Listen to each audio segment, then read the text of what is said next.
kita pernah ingat nggak waktu kita masih kecil kita tuh pengen sesuatu hal yang baru terus. Ya. Ngerti nggak? Kita hype, kalau misalnya kita lihat orang sepeda, pengen naik sepeda. Bener nggak? Kalau pengen makan es krim, jadi kita pengen sesuatu yang baru gitu. Iya. Kalau lihat orang pengen nikah, Pengen nikah juga. Nah, tapi yang satu manhaj, wis.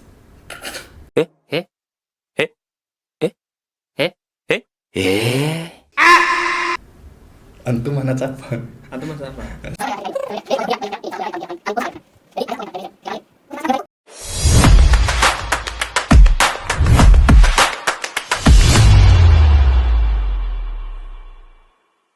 pembahasan yang mungkin menarik tentang pekerja keras dengan orang jenius ya. Nah, orang jenius. Pembelajar berbakat dengan orang jenius gitu ya. Iya. Ini pembahasan yang menarik nih, versus nih. Kalau menurut lo gimana pembahasan ini? Lebih pengen manis atau lebih baik mana gitu? Orang jenius atau pembelajar berbakat? Tanya gue. Ya, dari dulu. Oke, jadi kalau misalnya kita bicara tentang pembelajaran berbakat sama jenius, itu kan sesuatu yang alamiah ya, alamiah terjadi di masyarakat. Nah, jadi Allah itu sebagai Tuhan seluruh alam semesta, itu kan menciptakan dua type ini kan, secara umum ya. Nah, secara umum, karena pada dasarnya, misalnya teman-teman lihat para jenius itu ya, teman-teman contoh paling mudah untuk memahami ada jenius, ada pembelajar berbakat tuh kayak gini, kayak tinggi badan.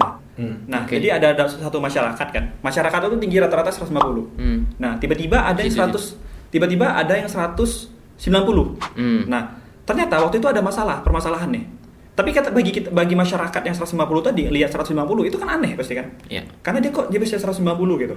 Nah, itu bermutasi berarti. Gen-gen orang tuanya itu bermutasi jadi anaknya itu meningkat gitu. Ya. Nah, tapi pas ketika permasalahannya tuh makanan-makanan, jadi orang-orang tuh nyari makanan tuh nggak bisa tinggi karena belum ada alat kayak tangga apa gimana pun ya. Intinya kayak gitu. Nah, jadi makanan-makanan di bawah itu udah habis semua.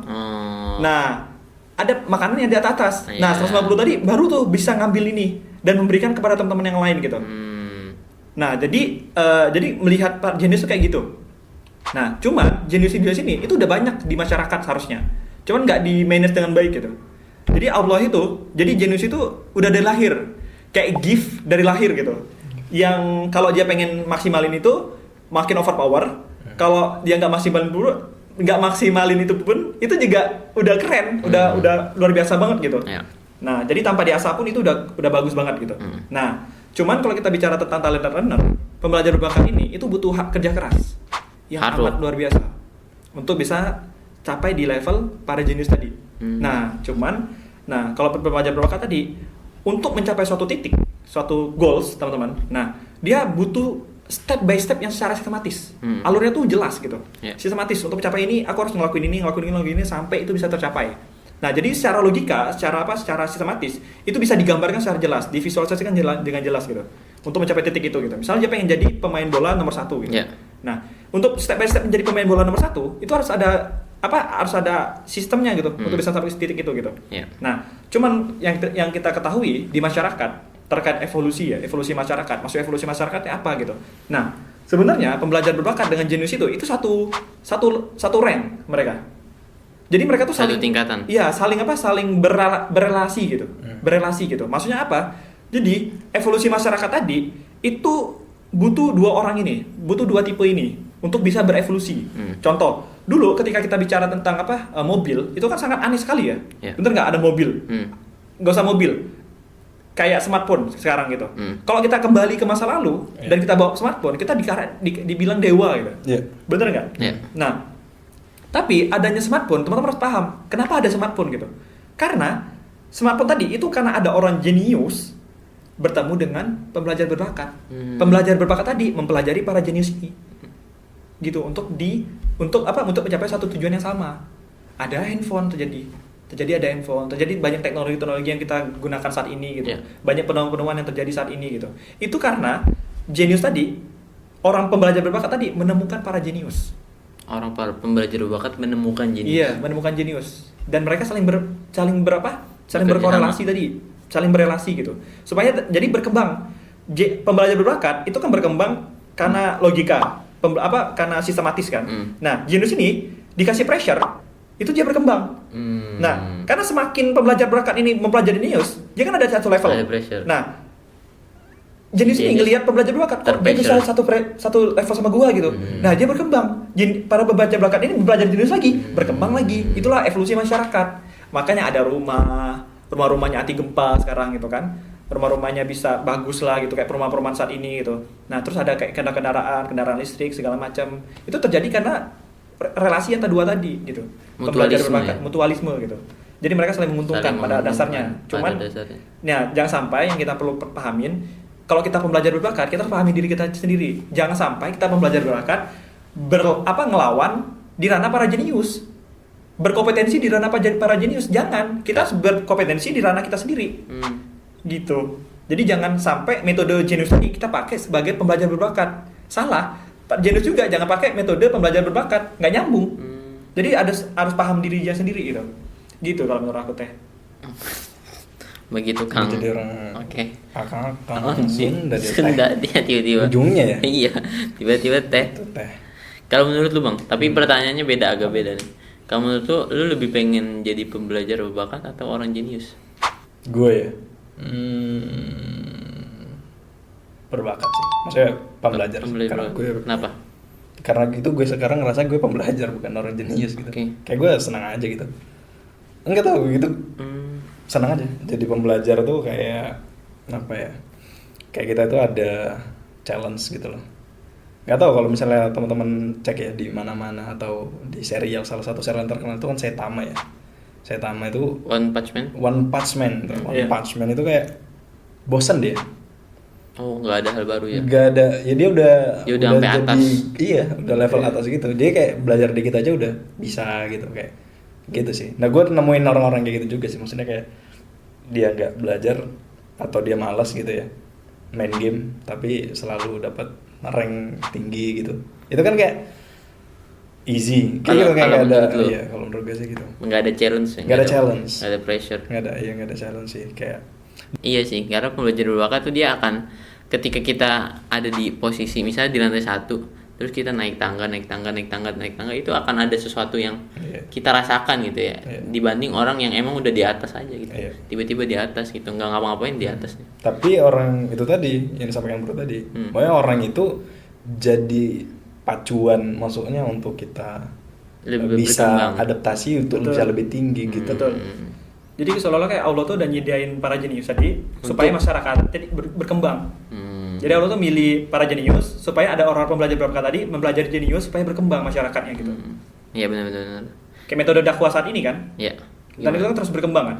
Metode dakwahnya mungkin lewat sosial media, lewat ini. Itu kan karena ada para jenius tadi yang membuat sosial media kan. Dan pembelajar berbakat tadi itu mempelajari sosial media supaya orang tuh bisa memaksimalkan potensi dakwahnya di situ kan. Nah, jadi berrelasi gitu. Sama juga ini ya. Tadi kan kita udah bahas tuh di awal ya. Ini pandangan gue. Kita udah dibahas tadi rank tadi ya. Rata-rata IQ rata-rata itu di 100 sampai 120-an gitu kan. Nah, IQ gift itu kan di atas 130 ke atas ya, mungkin 140 ke atas lah gitu. Nah, mungkin kalau misalnya tadi kita bisa sampaikan, kita kan ada di tengah-tengah kalau misalnya kita merasa bahwa kita ini ada seorang pembelajar yang berbakat tadi gitu. Kita yang berusaha untuk terus improve gitu dalam keseharian kita gitu kan. Nah, kitalah jembatan oleh orang-orang yang rata-rata tadi dengan orang jenius tadi. Kita jadi jembatan di tengah-tengahnya ini. Itu tadi yang kenapa peradaban itu perlu sekali kita juga gitu untuk bisa ngangkat orang-orang, karena rata-rata namanya rata-rata ya itu dalam distribusi normal itu. Kalau misalnya ini nanti ada scene grafiknya gini set, nah gitu distribusi normal itu di tengah-tengah itu rata-rata namanya itu pasti paling banyak tuh orangnya paling banyak itu difusi inovasi. Iya, difusi inovasi itu bisa juga 34% itu ya. Nah, itu jadi yang paling bawah itu sedikit, rata-rata bisa paling banyak ya kan, baru yang paling tinggi itu ini. Jadi kita itu ya penghubung antara kedua ini. Iya, antara yang rata-rata tadi, tapi yang bawah itu urusan dia loh itu. Kalau yang IQ-nya di bawah. Oke. Dulu gue namanya bukan IQ rendah dulu, IQ jongkok dulu namanya. Iya, karena dia masih bisa berdiri. Gitu. Kan jongkok masih bisa berdiri. IQ jongkok dulu. Iya benar. Kalau rendah bisa tinggi nggak? Kira-kira? Nggak selalu kan? Kalau jongkok pasti bisa berdiri, karena dia jongkok. Karena dia masih jongkok. Tapi kalau katak bisa berdiri nggak? Karena dia kan jongkok.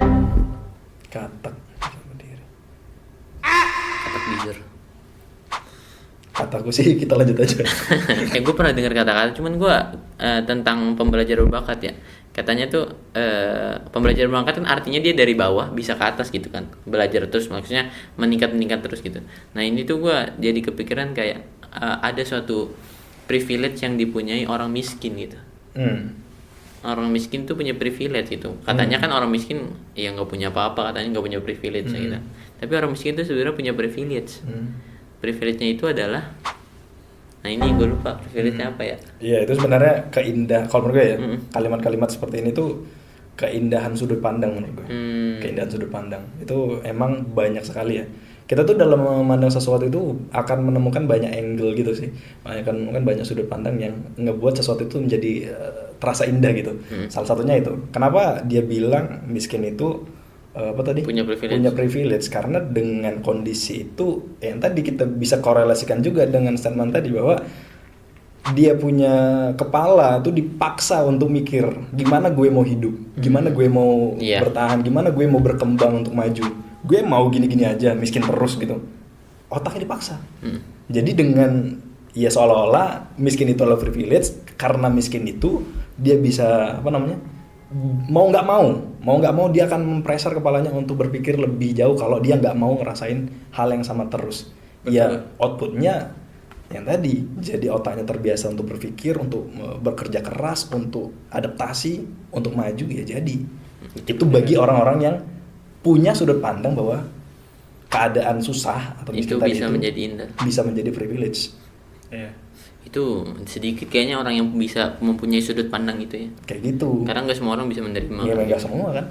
Maksudnya kelemahan itu menjadi kelebihan ya kan. Berapa banyak orang yang komen coba? Tahu apa komennya? Lu enak. Apa gitu Mas kemarin? Kalau orang ngomong kayak gitu, pertanyaannya sampai sejauh mana dia ngomong itu akan merubah hidupnya? Lu mah enak. Ya udah sampai situ doang. Lu nggak jadi apa-apa ketika lu ngomong kayak gitu. Ya emang dia enak kalau dia hidupnya lebih dari lu gitu. Ya lu sebagai orang kayak misal kita orang biasa-biasa ini, kalau misalnya hanya berpikir lu mah enak, nggak akan merubah hidup kita. Daripada lu bilang kayak gitu, mendingan lu ngaca. Kita ngaca sama-sama, kita lihat posisi kita ada di mana. Udah improve dah tuh, lihat posisinya. Daripada kita bilang ke orang lain lu mah enak. Bilang aja lu mah susah, iya makanya harus kerja, harus belajar. Bener. Tapi gue inget kata-kata awal lu bang, lu pernah bilang kayak gini. Kalau ada orang kayak ngelihat lu mah enak gitu, gitu. Lu tuh pernah nganalogiin tentang kasus ini sama sebuah analogi. Lu bilang kalau kita ngelihat orang di gunung, bagus kan? Ketika lu ngelihat orang di gunung, itu sudut pandang bos. Lu bakal ngelihat kayak wah enak banget gitu kan, enak banget gitu. Tapi padahal kalau lu datang ke gunung itu lu belum tentu kuat muncaknya, belum tentu kuat nanjaknya itu ya. Jadi gini, biar enak nih. Nih analogi dari aslinya ada. Analoginya gini tuh. Iya. Analoginya gitu. Ketika kita melihat sebuah keindahan, contoh gunung indah, sepakat ya. Gunung indah dari jauh, pasti indah, semua sepakat. Nah, kita kebanyakan fokus pada hal-hal yang jauh dari kita dan kita melihat keindahannya. Terus kita memuji-muji itu. Tapi pernah nggak kita datang ke gunung itu, kita lihat indah nggak gunung itu? Gersang. Lihat aja sekarang yang viral-viral gunung itu. Pasti gersang, panas, penuh debu. Itu puncak gunung itu selalu kayak gitu. Pokoknya semua yang ini, itu di luarnya ya, apalagi di dalamnya. Penuh magma, penuh api membara. Itu analogi kepada orang-orang yang kita lihat hidupnya itu enak. Orang-orang kaya misalnya, anak-anak orang kaya. Kita bisa lihat, wah enak ya hidupnya, enak ini. Pernah nggak kita mendekat? Tahu nggak kita apa yang dialaminya setiap hari? Mungkin dia diabaikan orang tuanya. Mungkin dia makan pagi sama pembantunya. Iya, banyak yang terjadi seperti itu. Yang merindukan keluarga hangatnya. Mungkin dia besar sama orang lain, bukan sama orang tuanya. Iya.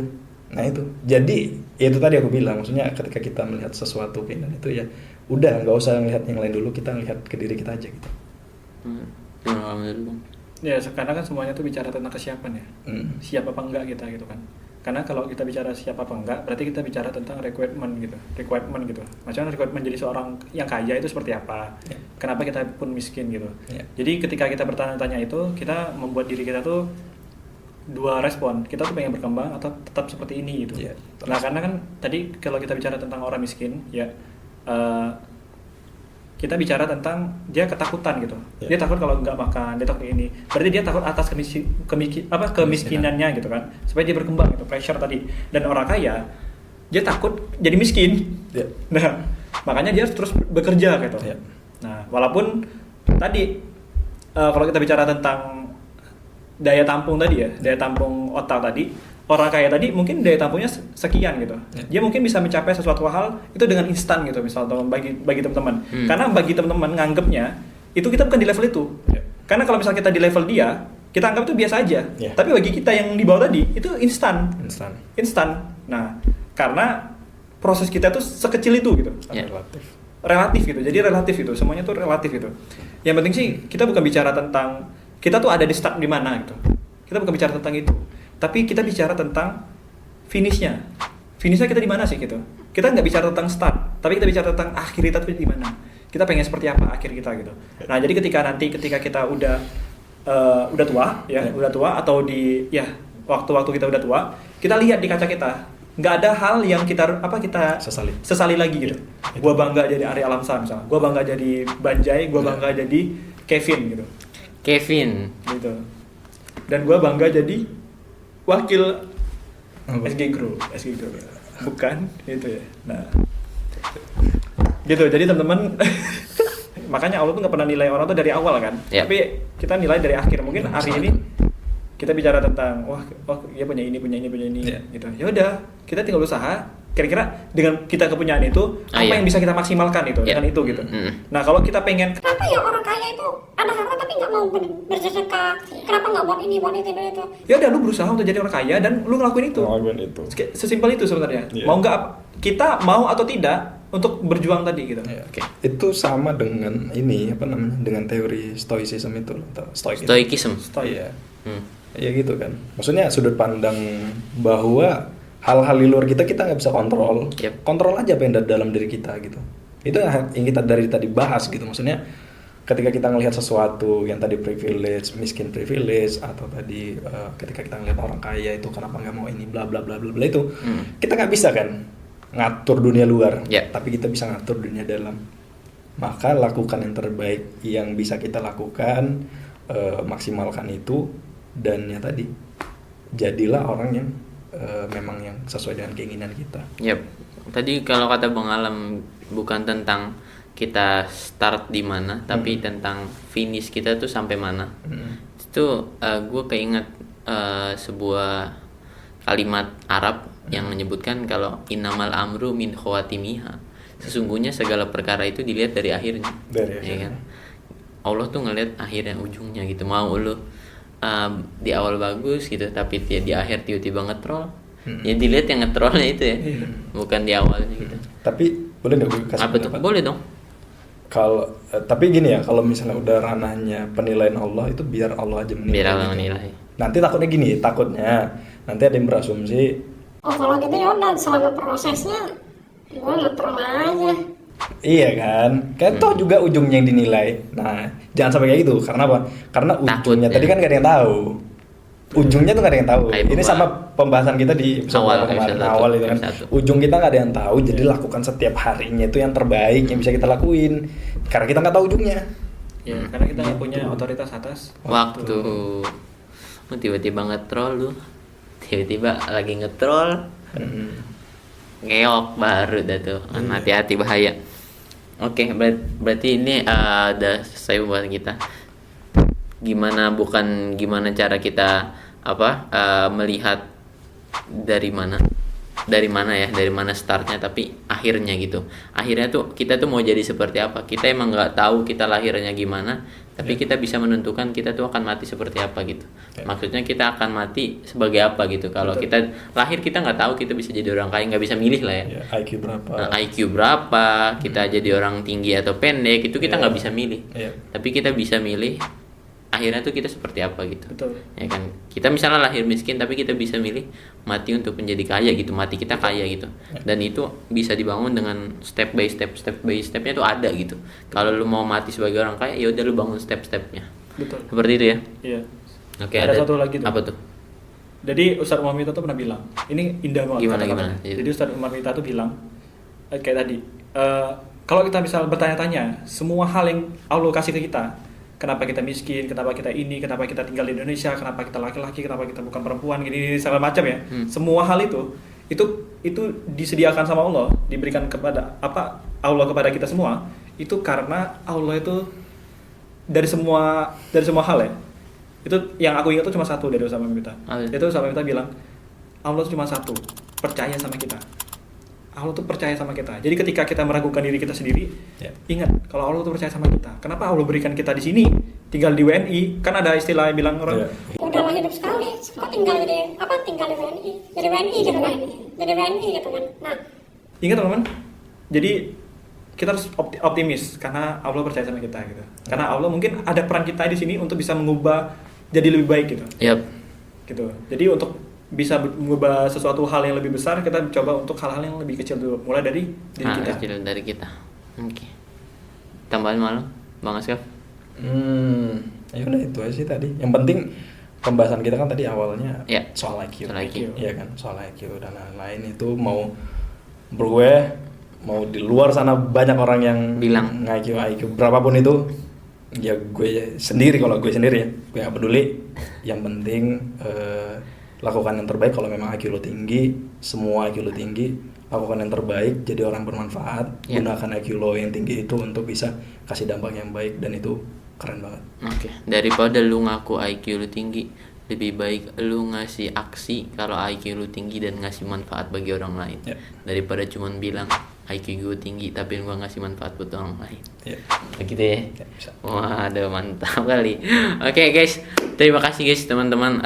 Jadi itulah pembahasan kita tentang IQ, tentang pembelajar berbakat dengan orang yang jenius. Ternyata mereka saling mutualisme, bukan saling menjatuhkan. Terus tentang kita, bagaimana cara kita memandang sesuatu gitu, dan bagaimana cara kita art of response, cara kita merespon sesuatu yang dari luar. Kita nggak bisa ngontrol dari luar, tapi kita bisa ngontrol diri kita gitu. Kita ngeliat orang kaya, ya udah gitu. Kalau kita ngeliat orang kaya terus kita cuman bilang lu mah enak, ya udah, itu cuma sampai situ. Tapi kita bisa ngontrol diri kita dengan cara kita bekerja untuk menjadi orang kaya. Daripada itu. Jadi semoga ada manfaatnya guys dari pembahasan kita hari ini. Sampai jumpa di next episode. Bye bye.